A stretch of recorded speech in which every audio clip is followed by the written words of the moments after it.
Следователи Восточного межрегионального следственного управления возбудили уголовное дело о крушении вертолета «Робинсон-66» на территории Хакасии.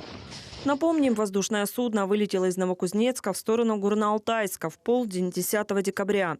Но спустя час командир перестал выходить на связь. Позже сработал аварийный маяк, по которому удалось определить место падения – Таштыбский район, недалеко от озера Каракуль. Пилот погиб. По уголовному делу создана следственная группа, которая провела осмотр места происшествия – падения воздушного судна. В ходе осмотра были изъяты образцы топлива, регистратор полетных данных, документы на вертолет, личные вещи и документы командира воздушного судна. Из полученной информации известно, командир геликоптера работал в фирме «Кустарт» 5 лет, а до этого в аэропорту Новокузнецка. Был военным и налетал больше 4000 часов. В тот день у него был тренировочный вылет.